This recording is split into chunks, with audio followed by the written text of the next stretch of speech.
días, hermanos. Ya saben que siempre nos da gusto estar aquí entre ustedes. Y les voy a pedir que tengan su Biblia abierta ahí en el libro de Hechos de los Apóstoles. Ahorita leyeron una porción que es interesante.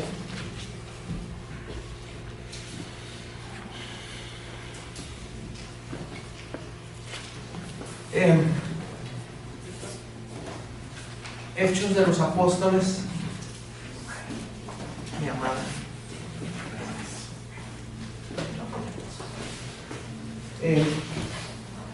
Están teniendo una serie acerca del evangelismo. Bien, vamos a hablar acerca de, a continuar sobre esta serie, y le titulé al tema de esta mañana, que tú y yo formamos parte del plan de Dios, del plan divino. Hechos de los Apóstoles, capítulo 1, versículos del 4 al 9. Es una porción muy conocida que se complementa allá con la de Mateo 28, 19 y 20 en la llamada Gran Comisión. Hechos capítulo 1, versículos del 4 al 9. Me voy a permitir leerlo, hermanos. Dice de la siguiente manera. Como verán, ando un poquito de la garganta, pero vamos a dar. Dice: y estando juntos, les mandó que no se fueran de Jerusalén, sino que esperasen la promesa del Padre, la cual les dijo: oísteis de mí. Porque Juan ciertamente bautizó con agua, mas vosotros seréis bautizados con el Espíritu Santo dentro de no muchos días. Entonces los que se habían reunido le preguntaron diciendo: Señor, ¿restaurarás el reino de Israel en este tiempo?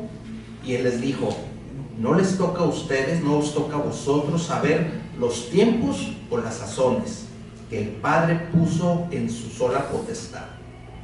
Pero recibiréis poder cuando haya venido sobre vosotros el Espíritu Santo, y me seréis testigos en Jerusalén, en toda Judea, en Samaria y hasta lo último de la tierra. Y habiendo dicho estas cosas, viéndolo ellos, fue alzado y le recibió una nube que le ocultó de sus ojos.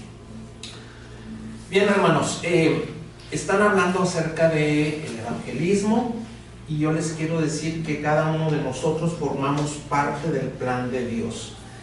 Generalmente hay una creencia que la labor evangelística corresponde a unos cuantos, que la labor evangelística corresponde a un ministerio al cual le llamamos evangelismo, que corresponde llevarlo a cabo esta labor, esta tarea, aquellos que fueron dotados con el don de evangelistas, y de que es una labor, una tarea que está como que diseñada para que ciertas personas la lleven a cabo. Y ese es un mito, una creencia o una comodidad, como quieran tomarla, pero es una labor de todos y cada uno de nosotros. ¿Por qué? Porque todos estamos involucrados en el plan divino. Usted y yo formamos parte del plan divino. Fíjense que el plan divino, en el plan de Dios no hay improvisaciones, todo lo tiene perfectamente contemplado. Desde que Dios crea al hombre, crea todo lo que nosotros vemos hoy en día, Él sabía que había la posibilidad de que el hombre, al que había diseñado, creado y formado para que fuera parte de la creación y que le adorara permanentemente, iba a poder fallar, lo cual sucedió. Desobedeció el hombre, pero el plan de Dios no se alteró. Él fue acomodando las cosas de tal manera que hizo una nación. Hizo una nación, la cual formó y la sacó de un pueblo en el cual estaban como esclavos, y le fue dando ordenanzas, mandamientos, leyes en el aspecto social, en el aspecto político, en el aspecto de salud y sobre todo en el aspecto religioso espiritual. Y fue conformando aquella nación con el único propósito de volver a restaurar la relación que había entre Dios, su Padre, y el hombre. Y a lo largo de la historia, mis amados hermanos, van apareciendo personajes que Dios pone y les designa una tarea específica. Hombres de diferentes estratos sociales, de diferente conocimiento, de diferentes en todo. Reyes, profetas, hombres cultos, hombres no tan cultos, pero que fueron anunciando y conformando la historia de Dios, la historia de un pueblo y la historia en la cual cada uno de nosotros ahora estamos involucrados. En el plan de Dios no hay improvisaciones. Lo que leímos ahorita, estamos viendo las palabras de Jesús antes de ascender al cielo. En la historia de Dios levantó hombres en los cuales tenían la tarea de anunciar el advenimiento de un Mesías. Estamos en el momento en que ese Mesías ya vino, llevó a cabo su ministerio y está cumpliendo perfectamente el plan de Dios. Ahora, ¿qué es lo que sigue? ¿Qué es lo que sigue? Esto que leímos es algo bien importante, hermanos. ¿Por qué? Porque es el plan del extendimiento de las buenas nuevas del Evangelio, en el cual Dios nos ha asignado una tarea específica a cada uno de nosotros. ¿Saben que Dios nunca le va a encargar algo a lo cual usted no pueda realizar? No le va a encargar una tarea que lo haga sentir mal, no le va a encargar algo que lo presione de manera que se sienta mal, que lo avergüence, que no logre el objetivo. Dios ha diseñado todas las cosas para que hombres como usted y como yo, que ha habido a lo largo de la historia, lleven a cabo su plan. Y la noticia buena es que nos ha equipado. Nos ha aclarado, o está siempre dispuesto a aclarar nuestras dudas. Nos da una comisión específica y una general, y también nos da un plan bien específico. Y es lo que vamos a ver ahorita. Dios no es improvisado, y Dios forma gentes, aparta gentes para que lleguemos a ser parte de ese plan que es perfecto. No sé si ustedes se puedan imaginar que esto que leímos sucedió hace cientos y cientos de años, y que el evangelismo o la prédica de las buenas nuevas ha venido a través de la historia, y ahora estamos aquí en Apodaca en el 2023, y este miércoles pasado ustedes salieron casa por casa a compartir estas buenas nuevas, esta buena noticia. Pero todo empieza desde la creación, y es un plan que Dios ha estado conformando y que aquí nos dice cómo lo vamos a llevar a cabo. Pero cada uno de nosotros formamos parte de este plan. No se sienta excluido, hermano. Usted y yo formamos parte de este plan. Y como les dije ahorita, vamos a ver rápidamente 4 cosas. Dios te prepara para esta tarea, te va a equipar. Dios, si tiene dudas, si tienes dudas, Dios te las va a aclarar. Dios te va a dar una tarea y una comisión, y Dios te va a decir cómo va a ser el plan de acción. Esas 4 cosas las vamos a ver ahorita, rápidamente. La primera: Dios te prepara, Dios te equipa. Dice en los versículos 4 y 5 que estando juntos les mandó que no se fueran de Jerusalén, sino que esperasen la promesa del Padre. ¿Cuál era esa promesa del Padre? Que el Espíritu Santo iba a venir. Dice el versículo 5: porque Juan ciertamente los bautizó con agua, mas ustedes van a ser bautizados con el Espíritu Santo dentro de no muchos días. Hace rato decía mi hermano que Dios nos ha dado dones, talentos, habilidades. Esos dones, talentos y habilidades las da el Espíritu Santo. Y obviamente el Espíritu Santo se las da a aquellos quienes somos sus hijos. ¿Todos somos hijos de Dios? Amén. ¿A qué me refiero con que todos, con esta pregunta? Todo aquel que ha tenido un encuentro con Jesús y que lo ha hecho Señor de su vida, desde ese mismo instante es sellado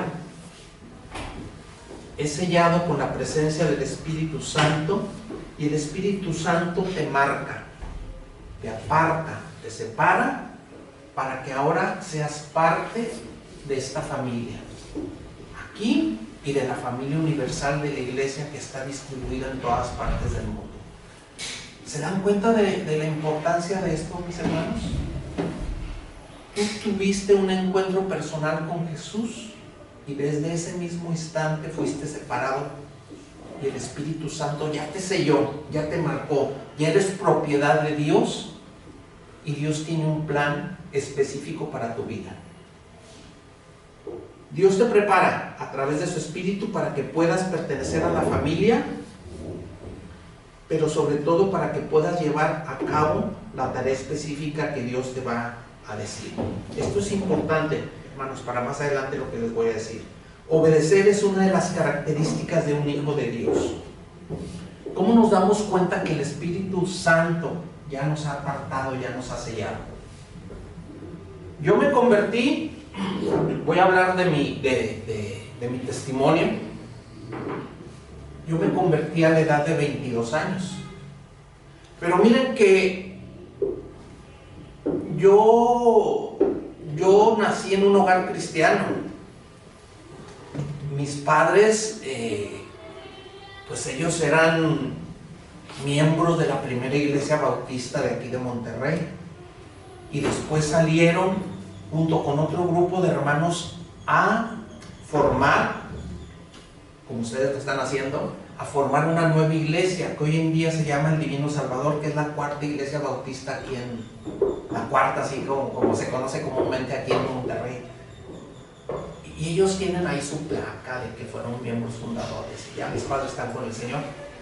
Pero a lo que voy es que yo nací, mi estirpe era de haber nacido en un hogar cristiano, como Elsie, como muchos de nosotros a lo mejor. Pero yo no era cristiano, aunque desde el departamento de cuna yo estaba asistiendo a la iglesia. Yo no era cristiano. ¿Por qué? Porque aun y cuando ya tenía conciencia en mi adolescencia y parte de mi juventud, yo no había tenido ese encuentro con Jesús. Yo iba a la iglesia. ¿Por qué? Porque pues tenía que ir, o porque tenía buenos cuates en la iglesia. Mi esposa se ha de acordar, cuando todavía no éramos novios ni nada, que ella andaba ahí detrás de mí, que íbamos a la misma iglesia, que había ahí una tienda, ahí en la esquina de la iglesia Betania donde íbamos, y que ya nomás empezaba el culto, y unos 2, 3 amigos míos nos salíamos y ahí estábamos en la tiendita de la esquina. Mi papá como líder, como diácono, con cara de limón, mi padre siempre, ahí iba por nosotros. ¿Qué están haciendo aquí? Bueno, y nos regañaba, pero ¿cómo el hijo del diácono anda acá? ¿Y saben por qué? O sea, porque no me llamaba la atención. Aún y cuando iba cada domingo y compartía con mis amigos de ahí de la iglesia, no había tenido un encuentro con Jesús. Hasta la edad de 22 años, que fue cuando realmente el Señor tocó mi corazón. Y entonces yo le cedí todas las áreas de mi vida. Y a partir de entonces, ya iba por gusto a la iglesia. Abría mi Biblia, oraba y empecé a participar. Es ahí cuando el Espíritu Santo, que ahora sí me selló, me apartó, empezó a hacer su obra transformadora en mi vida. A veces es muy radical y cambias de un día para otro. En otros te va transformando. Y yo veía cómo mi forma de pensar, de hablar, de actuar iba cambiando, de manera que incluso me fui involucrando en algunas cosas.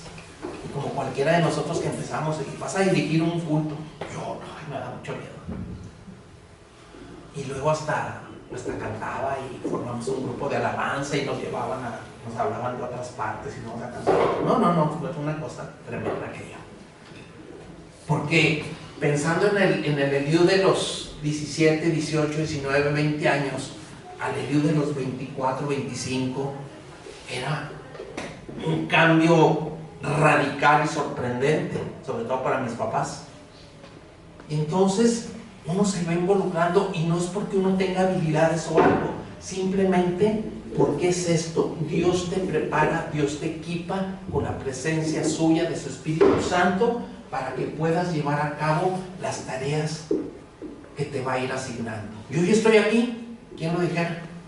Y Dios me ha llevado a otras iglesias a predicar y he estado en diferentes partes, pero no es ni por mi capacidad, ni porque lo que he estudiado, ni porque fui a un instituto. No, es simplemente la presencia del Espíritu Santo que te va moldeando, transformando para que llegues a hacer la tarea que te ha asignado.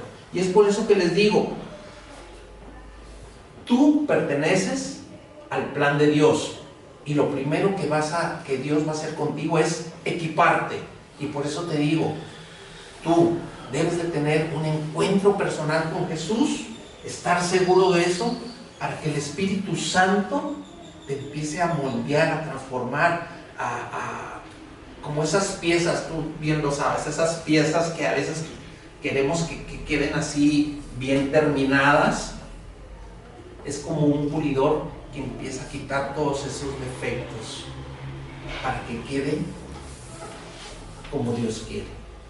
Y eso es lo que ha ido haciendo conmigo a lo largo de mi vida, y es lo que puede hacer con cada uno de nosotros para ahora sí cumplir el propósito que tiene.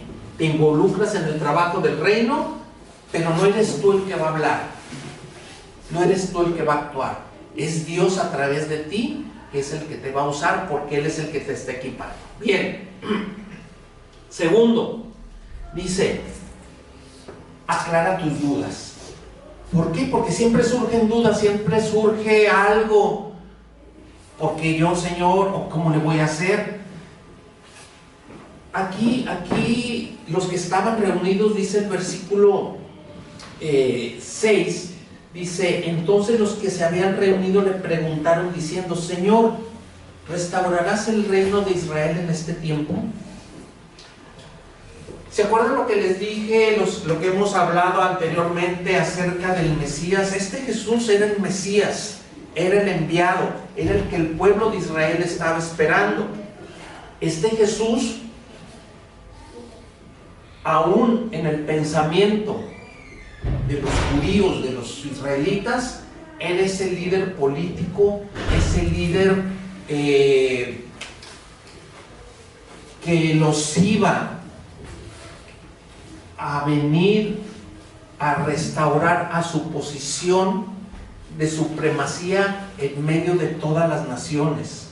Y ese era el pensamiento, y por eso le preguntan: pero Señor, tú eres el Mesías. Y no había duda, porque ellos habían visto a Jesús hacer sin número de milagros, resucitar muertos, multiplicar alimentos, sanar enfermos, y sobre todo lo habían escuchado enseñar. Lo habían escuchado predicar en un monte, en una barca, en diferentes lugares, y habían recibido una enseñanza. Ese es el Mesías. Él había contendido contra los fariseos, contra los diferentes grupos que se le oponían, y siempre salió adelante. Bien, ese Jesús era el Mesías, no había duda, pero aún en la mente de ellos decía: bueno, ¿y Israel? ¿Qué va a pasar con Israel? ¿Cuándo? En ese tiempo estaban subyugados por Roma. ¿Cuándo vamos a salir de esta situación? Y el Señor les dice: no les toca a ustedes saber Ni el tiempo, ni las razones por las cuales el Padre lo va a hacer en su momento. ¿Y qué nos quiere decir con esto, hermanos? Que el tiempo de Dios no es mi tiempo. El reloj de Dios es diferente al nuestro. Que mis pensamientos son muy diferentes a los de Dios. Que los caminos de Dios son más altos que los míos. Y que lo que Él quiere es que no perdamos el enfoque de la tarea principal. ¿Qué es lo que nos pasa muchas veces, hermanos?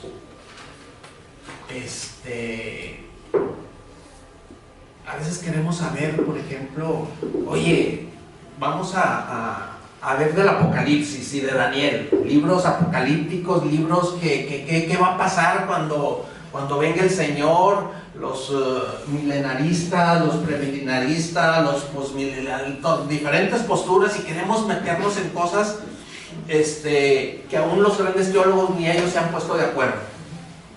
O queremos saber de sectas, oye, aquellos que andan casa por casa tocando, que es ¿cómo le hago cuando vengan y me digan? Y que no pierdas el enfoque. No sé si les he platicado, cuando en los bancos aquellos que tienen que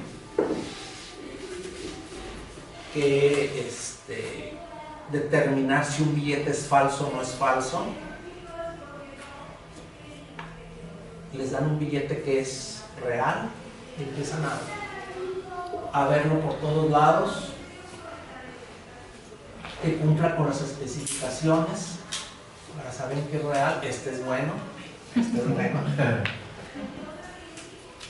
Y nunca agarran un billete falso. ¿Por qué? Porque no es necesario, porque mientras sepas realmente, no pierdas el enfoque, mientras sepas realmente lo que es verdadero, si te empiezas a desviar, a buscar otras cosas, que los testigos, que los mormones, que esto y que lo otro, que es bueno como información, pero no es lo principal, tú debes de saber qué es lo que Dios quiere para ti. ¿Sí me explico? A veces queremos saber muchas cosas, es bueno, pero lo principal es de que no pierdas el enfoque para lo cual el Espíritu Santo ya te selló, ahora te separó, ahora eres santo, apartado, y Dios te quiere para una función específica. Dios va a aclarar tus dudas, Dios va a estar siempre al pendiente de cualquier situación. Nunca, hermanos, yo creo que todos nos hemos visto en alguna situación de que, ay Señor, que no entiendo qué es lo que quieres para mí.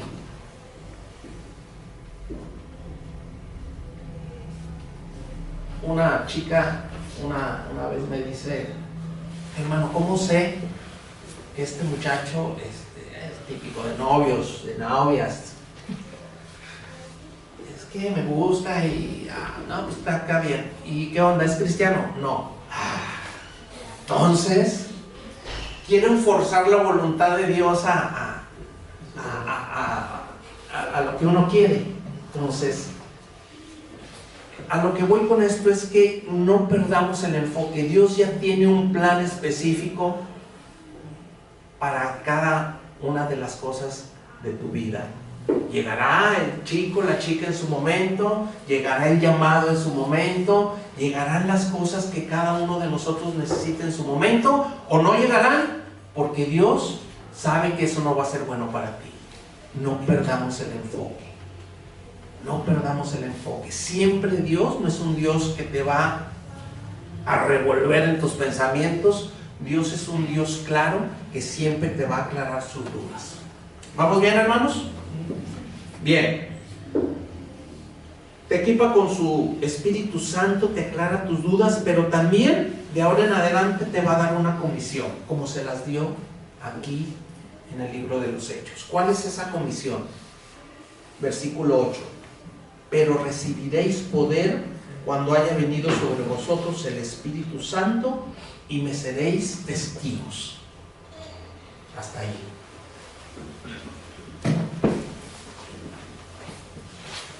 El Señor ya te apartó, ya te selló ¿cuál es tu labor ahora?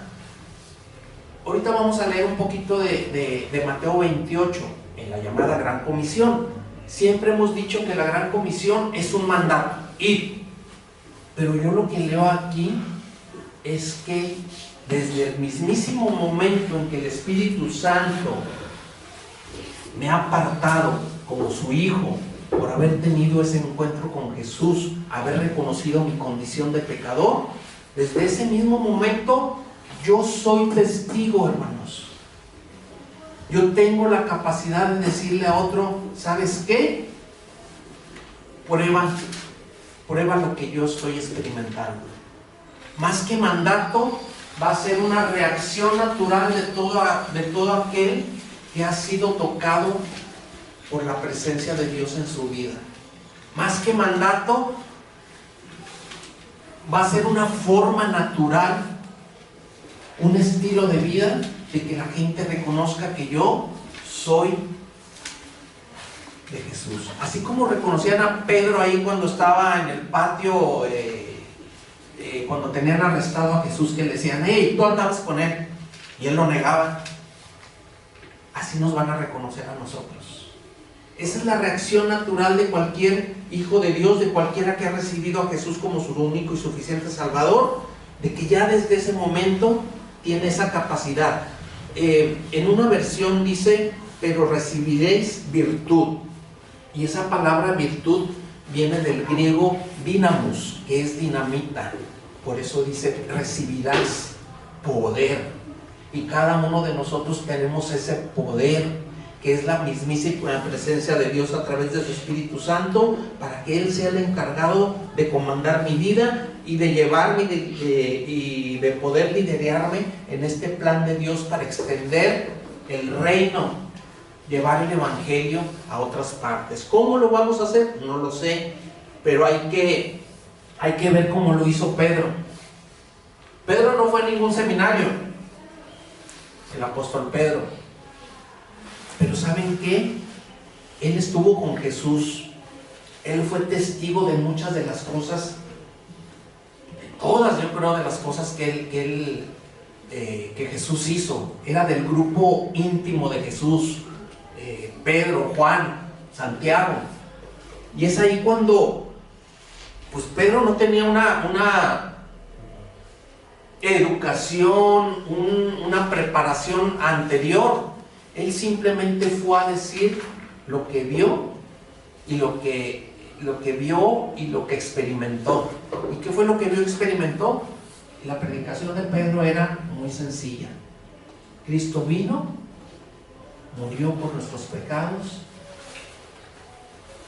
se fue, resucitó y va a regresar. ¿Se acuerdan dónde vimos eso? En Evantel. No sé si alguien llevó ese curso. El curso de Evantel es un curso evangelístico que se resume en eso. ¿Qué es lo que le vas a decir a la gente? No es teología, no es meternos en Honduras. Es decirle a la gente es, Cristo murió por tus pecados, murió y resucitó. Eso es lo que debes de saber. ¿Y sabes qué? Añadimos lo siguiente: ascendió y va a volver por ti otra vez. Ese es el Evangelio, es lo que la gente necesita. Cristo murió, Cristo vino, murió por tus pecados, pero resucitó y va a volver. Ese es el mensaje que Pedro predicó. Era tan sencillo, ¿verdad? ¿Saben lo que predicaba Jonás? Cuando allá en el libro de Jonás, capítulo 3, creo, que no quería ir Jonás a predicar. Jonás no le hizo caso a la palabra de Dios. ¿Se acuerdan de ese? Bien, Jonás fue y predica a Nínive. El mensaje de Jonás fue por todo Nínive, una gran ciudad, y les decía, en 40 días el Señor destruirá esta ciudad, destruirá Nínive. Y era lo único que decía.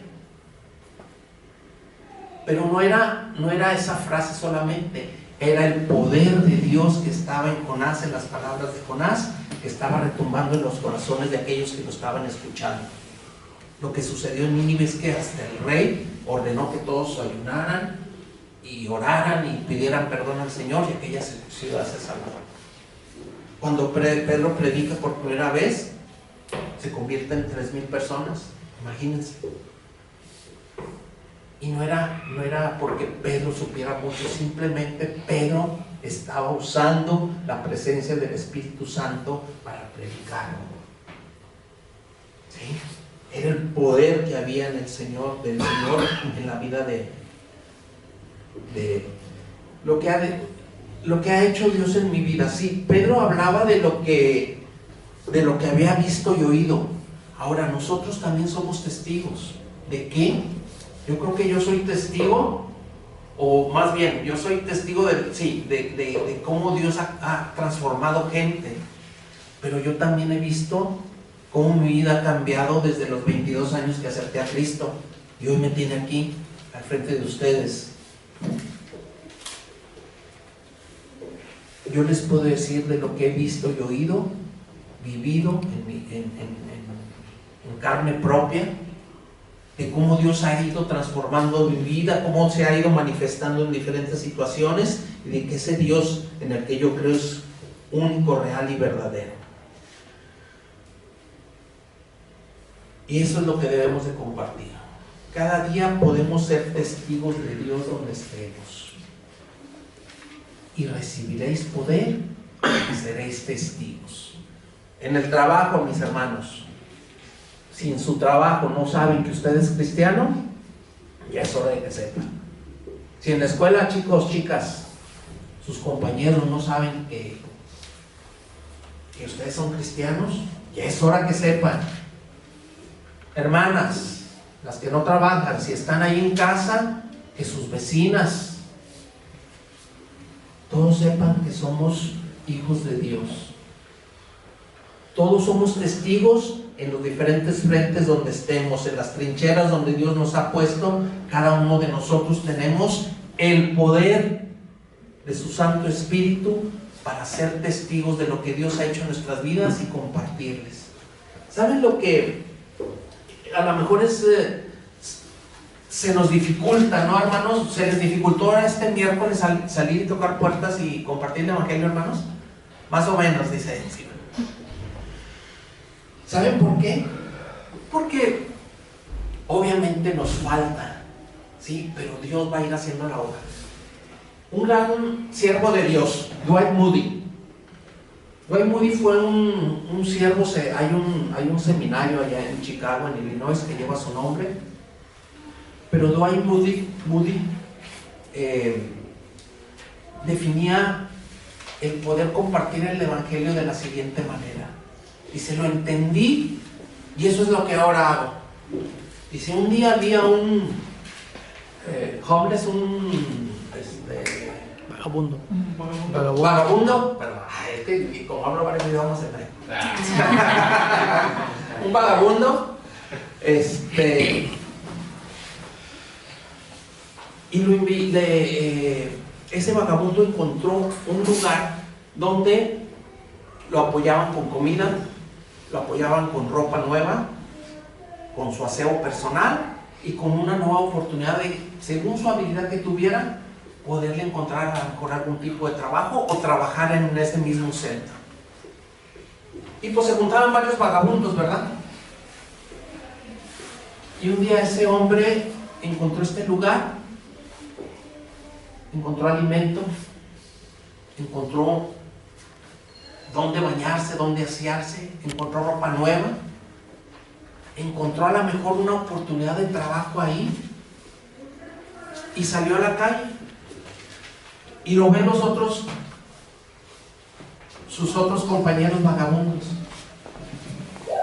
y no lo reconocían. Dice, ¿eres fulano de tal? Exacto, soy fulano de tal. ¿Qué te pasó?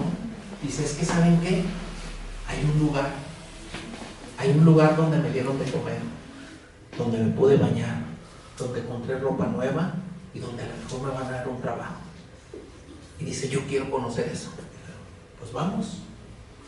Dice, ahí entendí lo que es el Evangelio. ¿Por qué? Porque cada uno de nosotros somos como ese vagabundo que nos hacía falta o comida espiritual, o ropaje espiritual, o estábamos sucios Pero encontramos quien nos saciara, quien cambiara ese ropaje, como lo dice Pablo, y quien nos diera esa nueva oportunidad de poder salir y compartir eso que ahora tengo. Ese es el Evangelio. Eso es lo que podemos compartir. Porque yo no era Eliud. Yo tenía necesidades. Y cada uno de ustedes, mis hermanos, yo creo que es una historia diferente de cómo conocieron a Jesús. Y eso es lo que podemos compartir. No se necesita teología, se necesita el poder del Espíritu Santo y haber tenido ese encuentro con Jesús para poder contarles a otros lo que ha pasado en nuestras vidas. Eso es ser testigos. Ese es el Evangelio, y así lo explica Moody. Así como ese vagabundo, yo pude encontrar una nueva oportunidad gracias a Dios. ¿Sí? Ese es el Evangelio. Bien,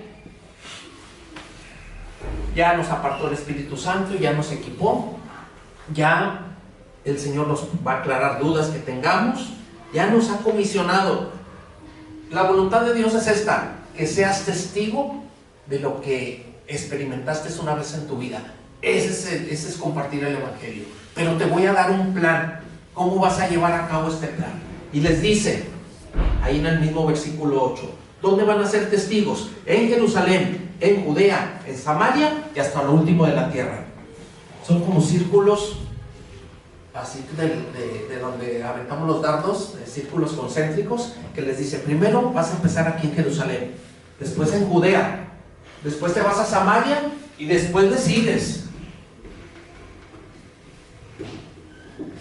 Y hermanos, lean el libro de Hechos, es un libro rico. El libro de Hechos de los Apóstoles nos da perfectamente este plan divino de cómo se fue extendiendo el Evangelio. Las primeras reacciones se dan en Jerusalén. Entre los capítulos del 2 al 7, empieza ahí, el plan de Dios. Ahí empieza a compartirse las buenas nuevas de salvación. Desde el capítulo 2 al 7 vemos como el principal personaje a Pedro, a Juan también. Pedro predicando, les dije, su primera predicación, llega el Espíritu Santo en el día de Pentecostés y empieza a predicar Pedro inmediatamente. 3,000 personas se convierten y todas empiezan a todas aquellas que el Señor ya había apartado y que habían recibido el Espíritu Santo, que habían tenido ese encuentro con Jesús, empiezan a compartir la enseñanza, la comida, el tiempo, la oración, empiezan a hacer iglesia. Pero ellos no tenían ningún manual, no tenían ningún referente, simplemente es el poder del Espíritu Santo que los está convocando para llevar a cabo esto. Y empiezan a hacer milagros también, pero no ellos, sino es el poder del Espíritu Santo. Y es cuando van al templo de la Hermosa y aquella persona que era coja de nacimiento le dice, Pedro, yo no tengo ni oro ni plata, pero lo que tengo te lo doy. Y desde ese momento fue sano y vuelve a predicar Pedro. ¿Y saben qué? Se convierte en otras 2,000 personas. Y eso hace que las autoridades eclesiásticas de aquel tiempo empiezan a hacer una persecución. Pero el plan de Dios es perfecto, y lo que nosotros a lo mejor vemos como persecución u oposición es parte del plan perfecto de Dios. ¿Por qué? Porque después de esta situación, la gente, los cristianos se van caminando a otras partes a predicar. Ya no solamente en Jerusalén, se van a Judea. Y ahí aparecen otros personajes como Felipe, como un eunuco, que era una persona que venía de África, se convierte, es bautizado, y dice la palabra que se fue contento. Y tengan por seguro que esa persona fue testigo a su nación, a donde regresó, de lo que él había experimentado. Y dentro de ese plan perfecto de Dios, empiezan a surgir diferentes nombres. Aparte de Pedro, de Juan, sale Felipe, sale Eunuco, sale Bernabé. Y en ese momento, cuando todo parecía oscuro porque empieza la oposición, la iglesia se fortalecía más y más. Y oraban, dicen que donde oraban, aquel lugar temblaba, porque era la mismísima presencia de Dios en medio de ellos. ¿Y qué es lo que pasa? El plan de Dios se sigue esparciendo. Hay un versículo que me encanta ahí, creo que es en el 9, déjenme les digo, Hechos 9, 9:31. Después de que pasa toda esta cuestión, son testigos, no sé en tiempo cuánto pasó, pero fueron testigos en Jerusalén. La persecución los lleva a Judea, después a Samaria, y luego ya hay paz. Dice en 9:31, entonces las iglesias tenían paz por toda Judea, Galilea y Samaria, y eran edificadas andando en el temor del Señor. Ese es el plan de Dios. Es ahí donde surge otro personaje, Pablo, Saulo de Tarso. Y Pablo iba a ser otra pieza importante dentro del plan de Dios para el extendimiento del reino, porque Pablo es convertido, tiene ese encuentro con Jesús, y le dice el Señor a Ananías, que era el que lo tenía ahí en su casa, le dice: ve porque instrumento escogido me es hablando de Pablo, para llevar mi nombre en presencia de los gentiles, de los reyes y de los hijos de Israel, porque yo le mostraré cuánto le es necesario padecer por mi nombre. El gran león de Dios. Hay un libro que así se llama, se lo recomiendo, acerca de la vida de Pablo. El gran león de Dios. A lo que voy es esto: en el plan de Dios, que es perfecto, surgieron un Pedro, un Juan, un Santiago, un Felipe, un eunuco que no sabemos su nombre. Surgieron diferentes personajes. Surge Pablo, y Pablo es el encargado de llevar el evangelio fuera de la nación de Israel y llevarlo hasta Roma, que era lo más importante en aquellos tiempos. Y quiero decirles, hermanos, que el plan de Dios sigue igual y vigente. Qué bueno que empezaron en su Jerusalén este miércoles aquí ustedes, aquí en los alrededores. Qué bueno que la gente de aquí ya sabe que hay aquí una iglesia que se llama Casa de Dios. Ahora es importante que con su vida, con su ejemplo, hermanos, cada uno de ustedes sean luz a este lugar, que sean apoyo en las diferentes necesidades, porque les vuelvo a recordar, como el título de este mensaje es: tú formas parte del plan divino. ¿Cuándo te convertiste, Gerardo? Hace 14 años. Hace 14 años. Gerardo no tenía más que un conocimiento de oídas de Dios. No tenía a lo mejor una historia como yo de que había nacido en un hogar cristiano. Pero ¿saben qué? A Dios le plació y vio en un joven en aquel entonces, puberto. Le plació y dijo: instrumento escogido me es este, así como con Pablo. Y Dios lo fue separando, preparando, para que ahora sea el pastor Gerardo Vargas. Y así sacó a Éfsiba y a David, los hizo que se conocieran una vez, así como a Mario y a Sonia, así como a Luis Carlos y a mi sobrina, y así a cada uno de nosotros nos fue tomando diferentes partes en su plan perfecto divino para que hoy estemos aquí, pero no solamente para que estemos cantando bonito, escuchando esta palabra. Dentro de las congregaciones hay tres tipos de personas, mis amados hermanos. Hay inconversos, es una realidad. Hay simpatizantes pero también hay discípulos. En Mateo 28, que es el complemento de este pasaje, que es la gran comisión, dice que toda potestad me es dada en el cielo y en la tierra. Por tanto, id y haced discípulos a todas las naciones, enseñándoles que guarden todas las cosas, bautizándolos, y sepan que yo voy a estar con ustedes todos los días hasta el fin del mundo. Un cristiano de forma natural es testigo, porque tiene el poder del Espíritu Santo, es testigo, va y habla lo que Dios ha hecho en su vida. Y viene la otra parte, el complemento. Mi responsabilidad es hacer discípulos. Un discípulo es aquel que aprende de su maestro. Vamos a convertirnos en maestros, en ejemplos de otros, porque esa es la reacción natural de cualquier hijo de Dios.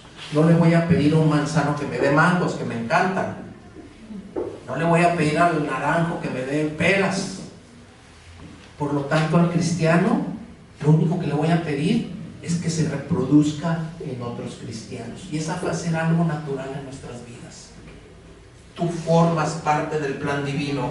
Ustedes, no sé si se han puesto a pensar de esto que hemos estado hablando, que sucedió hace cientos de años, y cómo la palabra de Dios ha viajado a través del tiempo, a través de las naciones, a través de la oposición, de los diferentes idiomas, y hoy la tenemos aquí.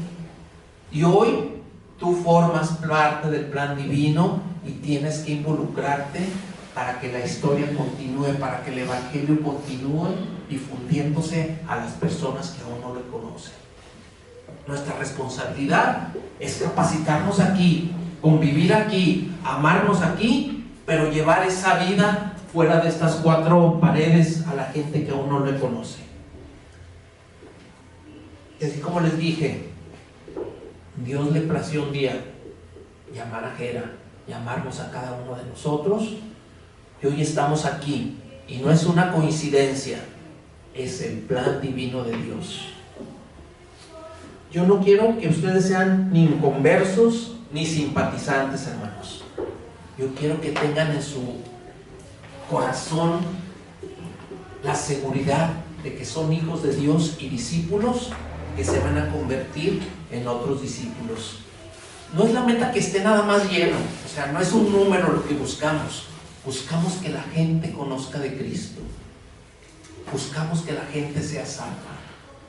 Buscamos que la gente, como aquel vagabundo que les contaba Moody, puedan tener la oportunidad de alimentarse, de limpiar su ropaje y de tener una nueva oportunidad en su vida. Ese es el plan divino, y tú y yo formamos parte de ese plan divino.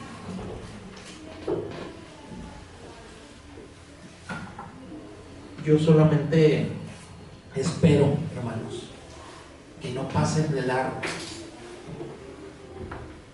que no se conformen con congregarse, sino que den el siguiente paso. ¿Por qué?